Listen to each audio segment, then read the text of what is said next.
going on, YouTube world? Today I wanted to discuss a little topic or a slogan I keep hearing about. I want to return this country to the way that the founding fathers saw it.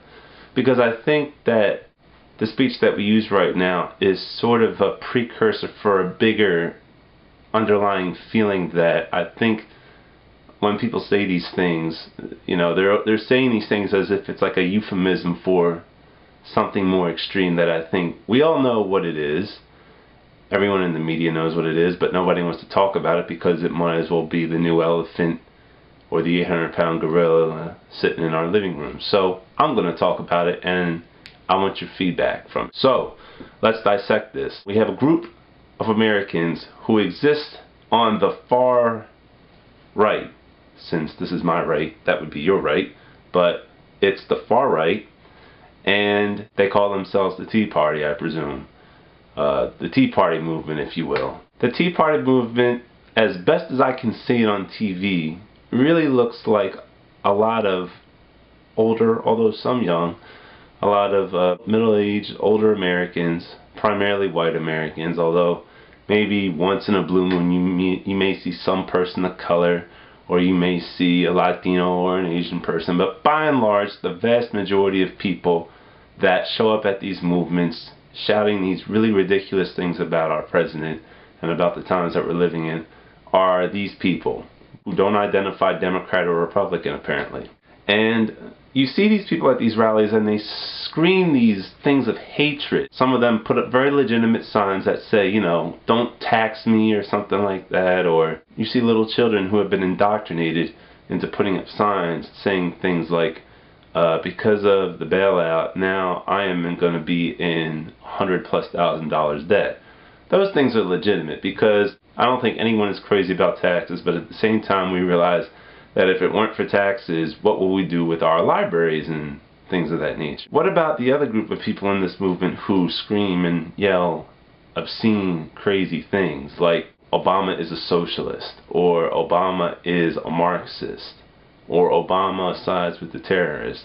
You see Obama wearing a turban, or a mustache like Hitler, or all black and white face paint like the Joker. These people, I think, scream a very extreme message that dates back to the 60s and before that, at a time when my parents' generation went through the end of Jim Crow, the end of segregation, the fight for civil rights and things of that nature. And whenever these people scream out things like, I want my country back, or we should return to the way the Constitution was, the way our founding fathers wrote it, well, first of all, my tiny argument to that is that if we return to the original Constitution, I'd probably still be a slave. And in case anyone's wondering, I'm biracial.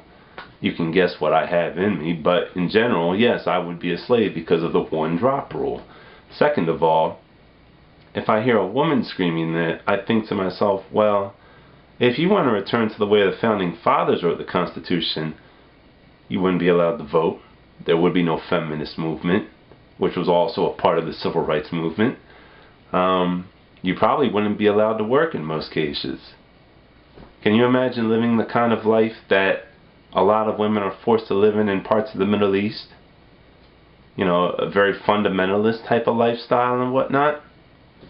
Neither can I. But whenever I hear people scream these things in this extreme behavior, what they're really trying to say is this sense of a loss of entitlement in this country. Because think back for a second, alright, and hear me out on this.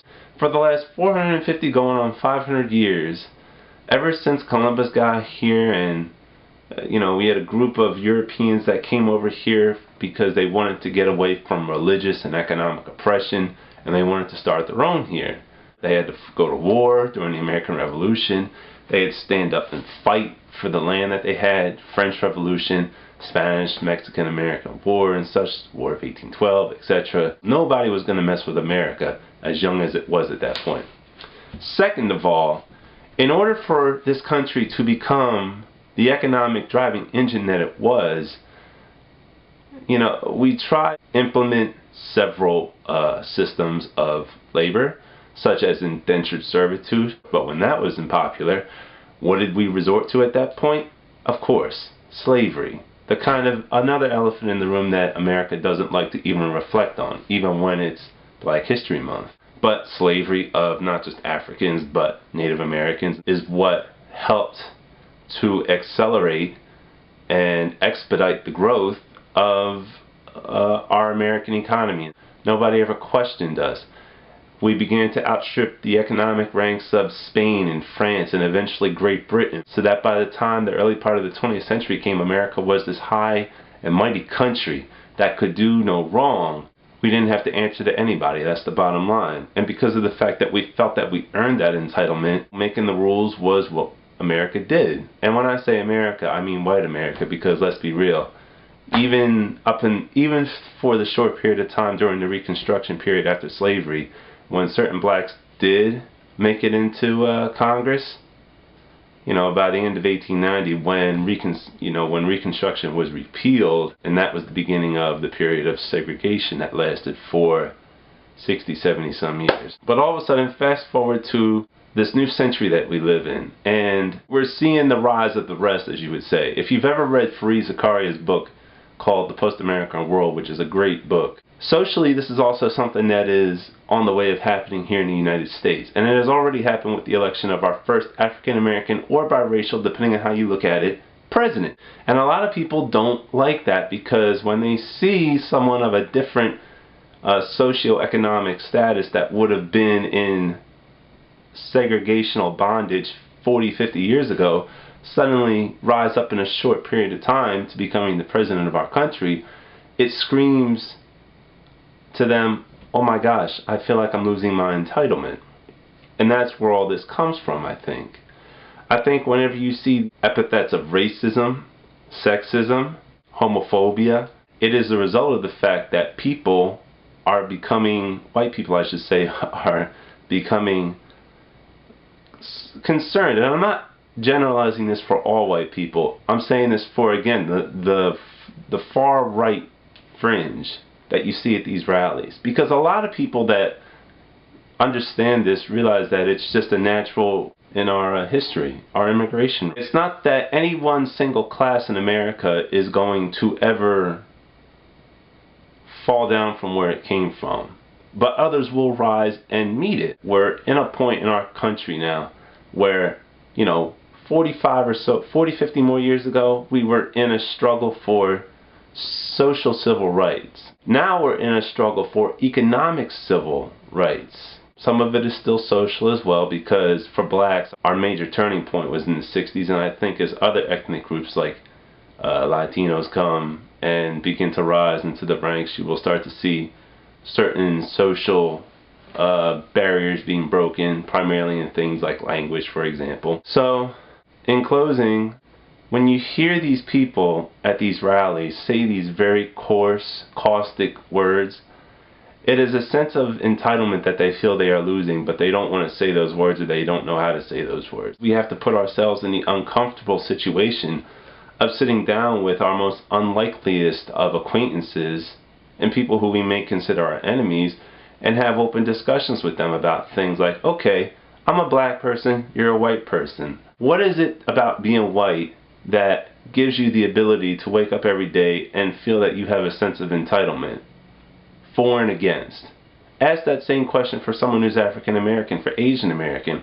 Get to know what social boundaries constrict their ways of living. Just because the law says we can walk on any side of town doesn't mean we're going to be welcome. We have to know why these things exist. And in order to do that, we need to sit down and have a constructive discourse with each other about why it is this way, how it got to this way. What are we fearing as a result of this? Are some of us in real fear that we may lose whatever entitlement we have? For those of us that are rising to the top, is it a good thing that we don't have the kind of sense of entitlement in maybe second or third place that someone does at first place and whatnot? Just my food for thought. So when you get a chance, please, below, post a comment and tell me what you think. Send me a video reply about if you agree or disagree. I'd like to try and see if we can get this conversation going. It has been a pleasure discussing this with you. My name is Matthew, aka SoulChild2008, and I am out. Peace.